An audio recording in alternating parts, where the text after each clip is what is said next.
My father told me a story once. I'll never forget it for a few reasons. I think it's the first story he ever told me as a child. It's also the story of how my grandfather died, but honestly, that isn't the reason. You hear stories on TV, or sometimes you overhear something in a public place. People talk about ghosts and aliens, and you think to yourself, that ain't real. They're making it up, or they're mistaken, or they're crazy, or something like that. You just can't believe it. That is, until something happens. Something that brings it all together, connects the dots in a way you didn't think of before. Maybe it happens to you, or maybe you hear the same story again and again from different people. It doesn't take long for the world to become a lot bigger than you thought it was. As I said, this is a story my father told me, but I never believed it, even though he swore up and down it was true. It wasn't until I started clicking around the internet that I started to believe. I started to hear other stories just like the one my father told me. It didn't take me long to believe after that. That's not what my father called it, of course. He's never used the internet in his life. You wouldn't know what the online community had taken to calling it. When he chose to call it something other than it, or that thing, he called it a Skinwalker, after an old Cherokee tale his grandfather told him. But I'll tell you the story, the way he told it to me. We were out hunting one night, in the woods surrounding the dairy farm in Ohio where we lived at the time. You tell me, we were tracking coyotes. We'd kill them for $50 a skin. They'd kill calves sometimes. We'd do it every night because we needed the money. Sometimes while we were out, we'd come on a deer and kill it. Our landlord didn't mind, and it could feed our family for a few nights and save us some money.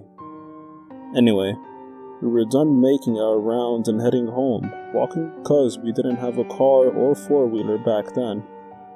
We'd cut through the woods. That's when we came upon it. Blood everywhere, splattered on the trees, in the grass, in the creek, everywhere. At first we figured it was a pack of coyotes. We'd seen how sometimes when they weren't able to scavenge for whatever reason, they started hunting deer or cattle out of desperation. The worst was when they bred with feral dogs, but this wasn't like that. You see, when a pack of dogs, wolves or coyotes attack something, they do it right. They'll pick off one that's weak, sick or old or just small. They'll hunt it, draw it into a corner someplace it can't get out of, and they'll run it right to the biggest one, the alpha. That deer will never see that alpha. It might hear it, but it won't see it. All of a sudden, its throat will be torn out and it'll drop dead. It's quick and it's clean. That wasn't what happened here. Something had come up upon a group of deer. Coyotes won't attack a group. Wolves wouldn't either. It'd get too much of a fight. There were three, I think. 3 bodies. Just torn apart. You'd see a head or a torso here, a leg there. Predators don't do that. They don't leave scraps behind. Whatever had done this hadn't done it for food. It had done it for fun. But we didn't know that at the time, of course.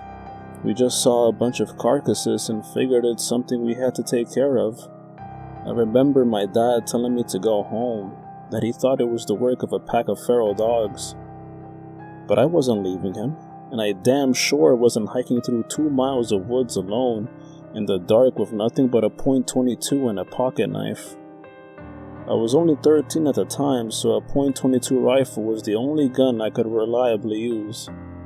Dad had the shotgun, and I wasn't going anywhere without it or him. It took me a while to convince him, but we finally began tracking whatever did that. It wasn't hard either. We just followed the blood. Either that thing bled a deer before it got away, or it dragged one for a mile. I don't know. What I do know is that I've never seen my dad scared before that night. We started hearing the most horrible sounds. Now, I've been in a lot of woods in my life, and I've been all over the world, but I never heard noises like I heard that night. I heard things screaming. I heard deer, fox, rabbits, raccoons, and birds, all of them afraid of something and hightailing it. Keep in mind, this is maybe 12 or 1 o'clock in the morning. Except for the fox and some birds, nothing was supposed to be awake at that hour. But they weren't just awake, mind you. They were on the run. That night I saw flocks of birds flying straight into trees trying to escape from something. We came upon a pack of coyotes and nearly shot a couple thinking that they had their eyes on us. But then we saw they were running in from someone, nothing toward us. They didn't even notice us and went right past. Then some deer did the same. Then some rabbits, squirrels, and foxes. Even a couple of wild hogs. These critters were supposed to be hunting each other, and the only thing they cared about was getting as far away from there as possible. We should have put 2 and 2 together that maybe whatever we were tracking wasn't something we were supposed to see, and wasn't something we could kill. To this day, I don't know why we didn't just go home. I guess we were curious. I think that was my dad's nature, to go toward trouble, to fight. And being aware of the things my father did during the war, I figured it was best to stay by his side. We finally reached an open valley. It wasn't normally a soy field, but it wasn't in season, so it was just flat dirt. That's when we saw the tracks. Animals fleeing the forest had leveled everything in their path, but where that deer blood was, nothing had taken a single step. It was like whatever was responsible had left it for us to find. The tracks were shallow. Whatever it was couldn't have weighed more than 100 pounds, but that didn't mean much.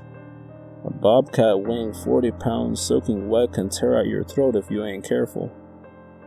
The fact this thing was on the lighter side just meant it was probably quick. It was going to be tough to hit. So we followed the tracks, and it didn't take us long to find where they led. There's an old schoolhouse that sits on the top of a hill. Half of it had been ripped out by a tornado, but nobody lived there, not for a long time. Sometimes we caught homeless people in there, or drug addicts looking for a safe place to shoot up. We figured maybe that was it. Maybe it was some sick kid riding a high. But we didn't think that for long. When we got to within 50 yards, we heard a noise. A sort of screech made up of 2 different sounds. One was high-pitched and another was a low growl. It was making both sounds at the same time, if that makes any sense. We approached to within 20 yards and we heard another sound, different this time. I remember thinking that it sounded like paper being torn apart, while someone was swinging water back and forth in a bucket. Dad looked at me, knelt down, and whispered. He told me I had to stay behind him because we're about to corner our prey. Any animal will fight when it's cornered, especially a predator. But we can tell by the tracks that there's only one. He tells me that it's probably a single feral dog, most likely rabid. The plan, he said, was to sneak up on it and while it was eating, shoot it and then keep shooting it till it didn't move anymore, then slit its throat. And if it got to that, it was my job to shoot or stab it to get it off him. So he walked up with me right behind him, just a tad to his side so I can see what it is. I wish to this day I had him. It was leaning over a carcass, tearing off its flesh and throwing what it didn't nibble at its side. There was blood all over the brick, glistening in the moonlight. It was pale white and looked a little like a man, but not quite human. It had arms and legs like ours, but it sat like a monkey hunched over, and its hands weren't normal. It had long fingers with claws at the end. So he saw that, and my dad hesitated. He wasn't about to fire at a person, so he cleared his throat to try and get it to turn around. I swear to God Almighty, all the noise just ceased in an instant. I ain't ever heard true silence before that, and never again afterward. But for 2 seconds, nothing made any noise. And I mean nothing. This made it all the louder when that thing turned around, made this shrill cry, and pounced on Dad. He got a shot off. I think he missed. If he hit it, it didn't faze the thing at all, but it was on him, tearing entire parts of him off. I started shooting it with the .22 point blank, but the thing barely bled at all. I got off 5 rounds, and then I started hitting it with the butt of the gun. It didn't budge, or even register that I was there. It was clawing at my dad, removing whole chunks of his flesh. It started on his torso, peeling off the skin on his chest, and then it moved up. It tore out his throat, ripped his nose clean off, and gouged out his eyes. Then it scalped him and started digging in. I stood there, helpless as it ripped off the bottom half of his jaw, the little bones and that tube in his neck, and then his ribs. I don't exactly remember what happened, but somehow my dad's knife ended up in this thing's shoulder, and my dad, what was left of him that is, ended up on my back. I was running, and by God, I was going faster than I'd ever run before or after, and it was following me. I ended up back in the forest, opposite the woods we started in. I was heading towards my landlord's house because it was the closest thing to help nearby, but even that was half a mile away. All the while, I could hear the thing screeching and moaning. I heard branches cracking and getting thrown around. It was cracking so loud and often that it sounded like someone was taking an axe to every single tree I passed. But I never looked back, not once. The thought didn't even cross my mind. Finally, I tripped and fell into some gravel. I looked up to see my landlord and a bunch of his buddies drinking around the campfire. I screamed and cried, and they came over. I told them to call an ambulance, and my landlord looked at me and said something I'll never forget. "What is that on your back?" he asked me. Just as the words left his mouth, it dawned on him without my saying a word. It was one of those god-awful flannel shirts my dad wore everywhere, he realized, and it was damn near all that was left of my dad. Aside from a bit of my father's head and torso, that's all there was. Absolutely nothing below the waist. Suddenly, we heard it, the screeching. My landlord grabbed me, causing me to drop what's left of Dad on the ground, and I was fighting him, crying because I thought we could still save him somehow. But the truth is, my dad had been gone well before I ever picked him up, and all I'd done was carry a corpse back home. My landlord had to pick me up and throw me inside before I would go with him. He and his buddies, all of us went inside together, and they locked the doors and got their guns. The landlord asked me, "What happened? What happened?" But I didn't know what to tell him. He pieced enough of it together to understand that there was something dangerous out there. All the lights in the house were on, and someone called the cops.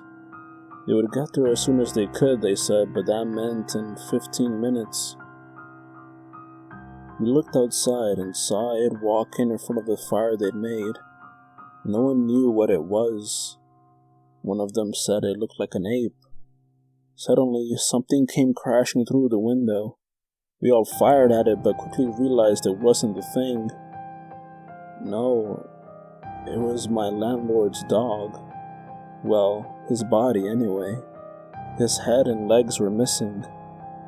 We had just started pushing things in front of doors and windows to form a barricade when we heard something in the garage.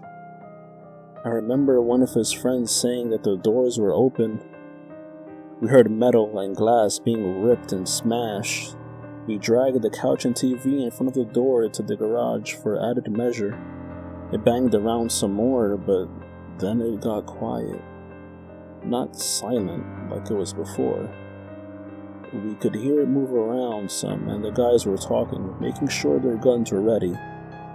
Someone handed me a pistol. No sooner had I cocked the hammer back when we heard something shatter upstairs. Then we heard it screech again, except this time it was louder, and it didn't echo and fade out, because it was inside. We all rushed to the one door that led upstairs, and we got to it just as that thing did. It opened it just a bit, and 4 or 5 men just slammed into it. It managed to get its hand through.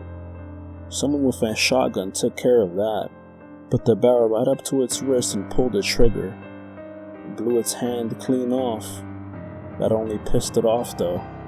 They started shoving that door, clawing. We were on one side pushing as best we could, and it was on the other doing the same. The wood wasn't going to hold, so someone told us to keep our heads down. Suddenly, the top half of the door was gone and my ears were ringing. There were splinters everywhere. 2 or 3 of them had just unloaded on the top of the door. I don't really know where it went after that. The police got there. I was still glued to what was left of the door. The sun was up before they pried me loose. They put me in the hospital for a while. While I was there, a whole lot of people talked to me, but I didn't respond. Not for a long, long time. When I got back home, I got a job for the landlord working on the farm. We didn't talk much, not about the thing. But I signed up for the army when I was 19, and he sat me down to drink some scotch as a send-off. I asked him right away what the police told him. The story that went with was that it was a wild animal, probably a wolf or maybe a bear that had migrated north. I asked him how they could say that when they had the hand. He looked at me, stunned. He told me that the hand never made it back to the station. The cop who had it in his car got into a wreck, drove into a tree, and died on impact. The hand was never found, likely taken by an animal. The cops, when they would acknowledge the hand existed at all, said it was simply the paw of a bear that resembled a man's. I never talked to the landlord again. He went missing while I was in basic training, and no one ever saw him again. There were rumors that he owed some people some money and skipped town, but I don't think it's that simple. As for me, I never went back to those woods. I wouldn't even if I had the whole goddamn US Army at my back. That was the extent of what my father told me about the incident in the woods. There's just one problem, however. My father lied. When my mother died, I don't think my father felt he had anything left and that he might as well settle old scores. He returned to the woods and he never came back either. The FBI was called and they came and put on a show for everyone involved, but I knew they weren't really looking. I had to get an agent drunk and slip him a few 50s before he finally told me that they got a few calls about those woods every year, about someone up and vanishing. But that was all he wanted to tell me. Before he got up and left with the rest of his team, he wrote the name they'd given the creature on a napkin. Of course, I didn't realize that's what it was at first. It wasn't until I put the words in a search engine online that I understood what they meant. Honestly, I would have rather not known. As it turns out, there are hundreds of stories just like my father's, as well as photos and drawings of the thing. And though the details vary, everyone who has encountered it still agrees on one thing. It's still out there, and there isn't a man on earth that can stop it.